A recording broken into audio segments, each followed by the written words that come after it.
For years now, lost media has been a hot topic on the internet. Typically, people have their favorite pieces, typically well-known pieces like Hitogata, Clockman, or Metropolis. Still, there are many more pieces that, while not as well known, deserve not only equal time in the spotlight, but just as much chance to be found. These are those pieces. This is lesser-known lost media. Welcome back, Chimera Crew, to Volume 63, wow, of lesser-known lost media. I'm your host, Mr. Sean, and what we do on this channel, if you're just joining us for the first time, is we cover lost media that just doesn't see nearly as much coverage here on YouTube. In essence, we are a lesser-known channel covering lesser-known lost media, but I'm hoping you can help with at least the first part. We are trying to get to 1,000 subscribers. So please like, comment, subscribe, give me suggestions, help the algorithm know that this channel is worth suggesting to people. So how this works, the format of the show is that I will start with 4 family-friendly, safe-for-work pieces of lost media, we'll take a brief ad break, and then boom, we end with a 5th spicy piece of lost media for your enjoyment. So, without further ado, let's begin. At number 1, we have the 1986 State of the Union Address, lost pre-Challenger disaster version of American presidential speech, existence unconfirmed, from 1986. So, for those of you outside of America, the State of the Union Address is an annual speech given by the United States President to a joint session of the U.S. Congress near the beginning of the year, remarking on the relevant issues and events of the moment. The 1986 State of the Union was the 5th such address given by the 40th President of the United States, Ronald Reagan, on February 4th of that year. Now, the speech was supposed to take place on January 28th, but was delayed after the American Space Shuttle Challenger broke apart 73 seconds into its flight that same day, tragically killing all 7 crew members aboard. Facing a stunned and grieving nation, Reagan opted to focus that night's presidential remarks exclusively on the disaster. Some reports before and after the disaster claimed that Reagan had originally planned to interact with the space shuttle crew at some point during the State of the Union address, but these claims have been refuted by the Reagan administration, and a pre-Challenger disaster version of the speech has never publicly surfaced. Now, a little bit more background on this. The Challenger's launch had by that point been delayed multiple times, starting in July of 1985. In the days leading up to the planned January 28th launch, NASA's engineers had recommended it be delayed yet again due to concerns over how the shuttle's solid rocket boosters, or SRBs, especially the O-ring seals inside the boosters, would perform in sub-zero temperatures. Despite this, acting administrator of NASA, William Graham, wary of a snowballing morale and PR disaster, decided to push forward. The O-rings did in fact fail, and the escaping rocket fuel subsequently ignited before the boosters could get clear of the shuttle. On the morning of the launch, Jane Mayer of the Wall Street Journal reported that Ronald Reagan planned to pause that evening's State of the Union address and direct the audience's attention to a screen showing Heroes. A year later, in the book Challenger, A Major Malfunction, author Malcolm McConnell writes that a NASA employee told him it was common knowledge at the agency that the reference to Heroes meant the president was planning to call Challenger. In particular, he wanted to speak to Krista McAuliffe, a New Hampshire elementary school teacher who was aboard the shuttle as a payload specialist, space exploration speak for passenger, as part of the Teachers in Space project. Extrapolating from all this, some believe that NASA head Graham had rushed the launch of the Challenger primarily so that the dramatic American Heroes moment could happen while McAuliffe was actually in orbit. Graham had been working under Reagan since his 1980 presidential campaign, and as acting administrator of NASA, was noticeably eager to please him. However, the Reagan administration has strongly denied that any claims that they put any pressure on NASA to launch the shuttle on the 28th. Whether or not there is any truth to this theory cannot be confirmed, as the key physical evidence, a verified copy of the pre-disaster State of the Union address indicating who the heroes were intended to be, has never been released, and no other correspondence regarding the incident has surfaced. Now, I know Ronald Reagan gets a lot of criticism for what he did to the economy, but I do not believe for 1 second he would have put people's lives in danger for the sake of a, hey, look at the heroes moment on TV. Do I think that someone working under him who was desperate to please him may have disregarded good advice for the sake of doing what he thought would please his master? Sure. I definitely think Graham had something that was, partially... I definitely think there's something to him just wanting to get on Reagan's good side. I don't think Reagan would have put pressure on him to do this. All that being said, purely speculation, allegedly, all that. There is no proof one way or the other, but, this is a piece of lost media around an American tragedy, and I would like to know, was it true? Up next, we have Ludwig von Beethoven, partially found pieces from German composer from the 1700s to the 1800s. Now, Ludwig von Beethoven, known to you Bill and Ted fans as Beethoven, was born December 17th, 1770, and died March 26th, 1827, and was a famous German composer, most popular for pieces such as Ode to Joy, Symphony No. 5 in C minor, Für Elise, and Piano Sonata No. 14, aka Moonlight Sonata. As to be expected with any classical composer's work, some are destined to be lost, whether due to never being completed, never being published, or due to all copies being destroyed. There is a list of Beethoven's lost work, including reconstructed pieces, as we are not certain that the reconstructed pieces are what Beethoven had originally wanted. This includes 6 minuets, 7 Länder, 12 German dances, Escasse in G, Rondo in B flat, Piano Sonata in C, Violin Concerto in C, and Wind Quartet in E flat, as well as who knows how many other pieces that we're not even aware of. Again, this one I find interesting just because, again, Beethoven, one of the greatest composers in history, and to know that there are pieces of his work that we know of, but we don't know what they were, I mean, it makes sense, but still, it is kind of nuts. Number 3, we have Plants vs. Zombies, partially found production material for a cancelled DreamWorks film adaptation of the tower defense game, date unknown. Plants vs. Zombies is a tower defense game released on PC in 2009 and became available on mobile phones the following year. The game is set in a zombie invasion with the protagonist, Crazy Dave, defending his home with various types of plants which either send off projectiles or slow down zombies. The player has to set it in his garden in order to stop them from getting into Dave's home and eating his brains. The game became a hit with audiences and critics, which ended up spawning a franchise that is still going to this day. It became so well known that at some point, a pitch for a potential film adaptation was presented to DreamWorks. Now, the majority of this film's plot is unknown. However, Rich Werner, the main artist of the game, does recall some elements of it from during its pitch, stating that the film's reasoning for the zombie invasion would have been a carnival contaminating people with hot dogs, the film's protagonist being Crazy Dave and a boy and his grandma, and that the plants would have been mutated, as seen in the concept art, due to a formula fertilizer created by Dave.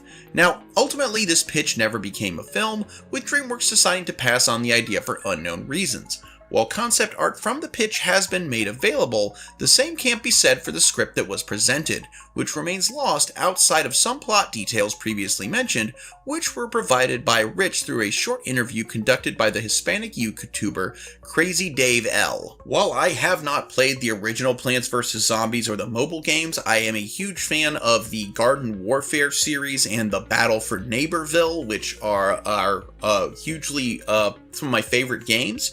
But I would love to have seen a movie. DreamWorks, you've kind of let me down in recent years. I would love to have seen a good movie based on a franchise I love. So, can I at least see the script? Alright, at number 4 we have Neopets, lost production material from a cancelled animated television series from 2020. So, an animated series based on Neopets produced by Blue Ant Media and Beach House Pictures was announced on February 10th of 2020 and was slated to release in fall of 2021. but it was quietly canceled internally a few months after it was announced. Despite its relatively short lifespan, it has been confirmed some work on the Neopets TV series did exist by ex-staff of Neopets. So, on February 10th of 2020, it was announced that Jumpstart Games would be creating an animated TV series based on the Neopets IP. And again, they were partnering with Beach House Pictures for character design and Blue Ant Media for animation.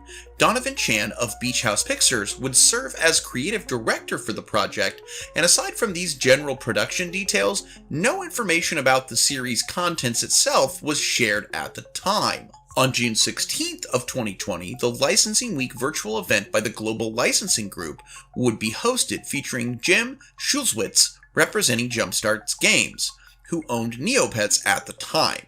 This new release would state that they are currently working with 3 different storylines, but it has yet to make an official decision on what the final script will look like. The possibility of animated shorts featuring familiar sight characters was also raised, and a release window of fall 2021 was announced. However, on August 27th, 2020, NetDragon Websoft published their investor relation data for the first half of 2020.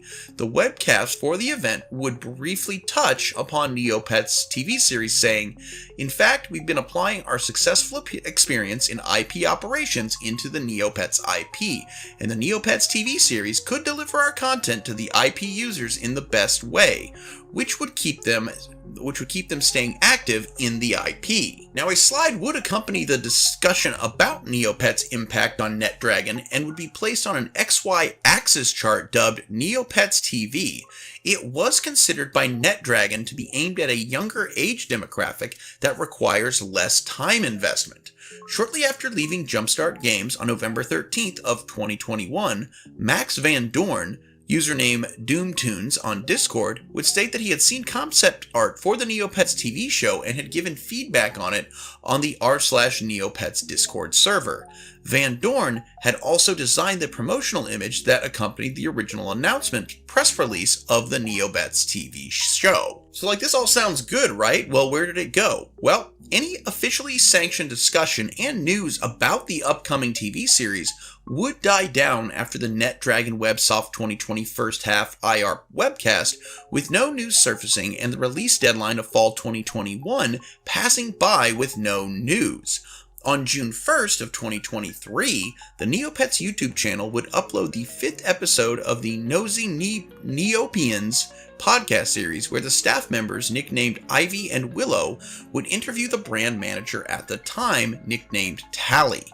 At the 25-minute, 15-second timestamp, Tally would, for the first time, officially state that the plans for a Neopets TV series had been shelved, saying, "There's a lot of things like, I'm going to throw some stuff out that y'all are going to get mad about, but that's fine, like an animated series, for instance. We've been really distracted in the past. We love these ideas, we want these things to happen, but right now, and I think no one's going to disagree with this, what we really need to focus on and really hone in on is our foundational product, and just really give a lot of love and time and effort to Neopets.com." Then on July 30th of 2023, Max Van Doorn would repeat on the r/Neopets Discord server that he had seen concept art for the show, but had commented that the show was quietly canceled, and commented that production of the Neopets TV show was unfeasible with the deadline set. And then on March 10th of this year, 2024, Neopets would hold a panel at Planet Comic-Con Kansas City, where they would hold a Q&A session at the end of their presentation.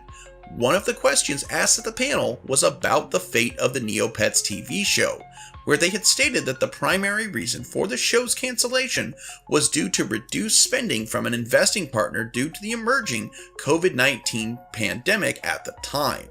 On July 4th of 2024, Van Doorn would state that on the r/Neopets Discord server that the Neopets TV series would have had a similar style to that of Craig of the Creek and Hilda, featuring some more anime influences in creature design. So I personally never played or done anything with Neopets. My wife has. My wife said she absolutely loved it back in the day, and there is a huge fan base of it. Apparently there still is. I didn't even know that Neopets was still an ongoing thing, but apparently going strong. And and the thing is, when you have this fan base and you promise them a TV show, I feel like you kind of owe it to them to give them the TV show instead of just quietly canceling it. Also, I really have to disagree. If your product is mainly one that's used online, anything you can do to enhance that brand should not go away due to a pandemic. I mean, people were stuck at home. They were watching TV. They were playing video games. They were on their computers. So, perfect time. Hey, remember this show? Remember Neopets? Why don't you play some Neopets? Why don't you watch the Neopets show? And let's get through this thing together. But hey, what do I know? I'm still trying to get 1,000 followers. Hey, and speaking of that 1,000 followers, here's where I take a little bit of time to ask you for your help, your time, and maybe even a little bit of your money. So guys, once we get to 1,000 subscribers on this channel, we're at just over 950 right now, but as soon as we get to 1,000, that means my channel can become monetized, and that means I can start making money off of these, which would be amazing. As you know, or you may know if you're not joining us for the first time and you're a returning member, a returning channel viewer, is that this channel was created by me as a way to kind of do some free advertising for my other side business, Chimera Miniatures, where I make, weirdly enough, custom miniatures of all varieties. And so either by helping us get to that 1,000 subscribers so that the channel can be monetized, or heading on over to eBay or Mercari and maybe purchasing a many of which have now been discounted to just $5, you can help this channel grow. You might be saying, Mr. Sean, how does my money help this channel grow? I mean, your content's going to be ultimately what makes you grow. Well, the more money I make, the less stressed I am, and the less stressed I am, the better the quality of my content and the quicker my content is going to come out so that you can enjoy it. So, the two best ways you can help beyond just watching the videos is share the videos around, share the channel around, you like, comment, subscribe, get other people to watch, other people to join, to like, comment, and subscribe. Help the channel grow so that I can monetize the channel. Or, likewise, you can go over to eBay or Mercari, make a purchase. A little bit of your money goes a long way to helping me. That all being said, thank you so much for your time. Now I present to you the fifth final spicy piece of media for today's episode. And today's spicy piece of lost media is Instintos Canibales o 12 Días. Or, for my English audience, Cannibal Instinct or 12 Days, lost unreleased Jose Luis Calva novel from the 2000s. Instintos Canibales o 12 Días is an unfinished novel by Mexican serial killer and cannibal Jose Luis Calva, born June 20th, 1969, died December 11th, 2007. Now, Calva had a very traumatic childhood. His father died when he was 2 years old, and his mother brought men to her house whom she forced him to call Dad. A few years later, he was abused by one of his brother's friends. His early childhood may have been part of the reason that he took the path that he ended up taking. He was married, having originally met his wife in 1996, but it ended in divorce, and she ended up moving to the United States with his daughters. Now, Calva was arrested in October of 2007 when investigators went to his home regarding the case of his missing girlfriend, Alejandra Galena, who had last been seen on October 6th. When the police arrived, he was in the middle of a meal consisting of human flesh that he had seasoned with lemon. The police soon after found the mutilated body of Galena. Also recovered from the scene was human flesh in the refrigerator, cooked human flesh, bones in a cereal box, a picture of Hannibal Lecter, and the unfinished novel Instintos Canibales o 12 Días. He was charged with 2 murders, but more are suspected. Ultimately, he committed self-deletion in prison just a few months after his arrest. According to an article online, the novel deals with subjects like cannibalism, sex, sadomasochism, and corpophagia, which is the eating of doo-doo. The article also states that there may have been more text, including poetry and similar writings discovered at the scene, but this has not been officially confirmed. Due to the nature of the texts and the person who wrote them, it is unlikely that they will ever be officially released. Now, we have mentioned hybreustophiliacs on this channel before, which are people who have an unhealthy obsession and love of serial killers. And honestly, only those people are the kind of people who I could see wanting this unfinished novel to be found. As far as I'm concerned, this one can stay lost, okay? Plus, just considering the subject material, it's not going to make it to my Goodreads list one way or the other. And that's the episode, guys. Thank you so much for listening. Thank you so much for being a continuing part of the channel, for helping with its growth. And honestly, just your comments, your views are what keep me doing this. So please do continue to do all that. Please help in any way you can, whether that's through watching, whether that is through, sharing, buying a miniature, or even joining the channel or Patreon as a member. And ultimately, the thing I hope most is that, one, you will come back for our next volume, which will be volume 64. Man, we're really getting up here on these. And two, that you alpha great day and an even beta tomorrow. Bye-bye! Welcome to the show, we hope you'll stick around. Mr. Sean is here to entertain the crowd. We've got a bit of everything, cause everything's allowed. Chimera Miniatures is here to stay, we hope we make you proud. Welcome to the show, we hope you'll stick around. Mr. Sean is here to entertain the crowd. We've got a bit of everything, cause everything's allowed. Chimera Miniatures is here to stay, we hope we make you proud.